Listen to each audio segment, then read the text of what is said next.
Hi, my name is Adara Sharon. I am an inspirational speaker, author, empowerment specialist, and a citizen of the kingdom. And how God changed my life would really be dealing with self-esteem and self-identity and self-worth. Growing up as a preacher's kid, you kind of have this identity set before you, and it's kind of handed to you without you knowing who you really are. You kind of live inadvertently in your parents' shadow, and that happened for me. I didn't want to be a preacher.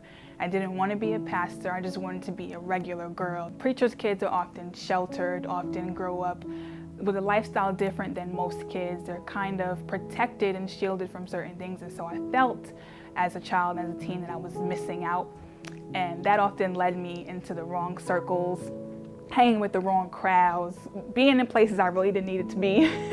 And I often searched for my belonging and my identity in people and things that could never give it to me, not realizing everything that I was searching for was really in Christ. And so that led to a lot of clubbing, a lot of partying. Gosh, the pastor's daughter, yes. A lot of clubbing, partying, alcohol, things that I can't really talk about on the camera. Just know God has brought me from a long way, but eventually you come to an end of self and you realize at the end of every bottle of Hennessy, at the end of every blunt, at the end of every party, there's still a brokenness, there's still an emptiness. And you get to a point where you realize, well, maybe the things they're talking about in church and maybe this Jesus that my parents have tried to instill in me and the disciplines and the things they try to preach to me, maybe they're not so bad. And that's pretty much what happened for me. It came to a point where I decided I want Jesus for myself, not for mommy and daddy, not for the church, not to show a face, not to make everybody think the pastor's daughter is this perfect little princess. I wanted Christ for me. And I started to see that, yeah, I don't fit in like everybody else because I'm not supposed to. We're not supposed to be conformed to the world, right? We're supposed to be set apart and be different. And it was in that moment, in realizing that I'm never going to look like the world if I'm called to be like Christ, you start to get your strength and realize that this is okay. I can do all things through Christ. I can be different. I can be unique and still be popping and still be cool, and ultimately show somebody else that they can be popping and be cool. And so if you could take any lesson from me, the one lesson that I've learned is to don't be afraid of being different. Embrace being different. God uses people that are different.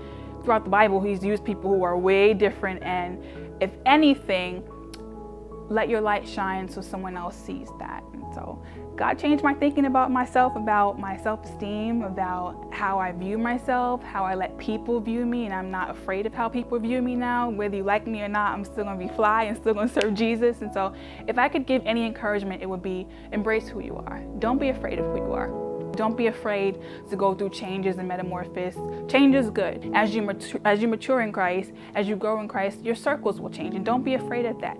Anytime you put your stock and your worth in another person, you're losing yourself. And so I think that's important that we teach our young people, our millennials, our next generation, that your validation and your being and your worth and your importance are not tied to anybody else but Jesus Christ. I think we live in a generation where we're so thirsty and so hungry for approval from people, from likes, from validation, from someone seeing me, that we forget that God sees you, and that's really who you want to see you. So that's really my encouragement to you. That's what God changed my life with. He gave me a sense of belonging and purpose and really my identity, and I'm who I am because I know who He is.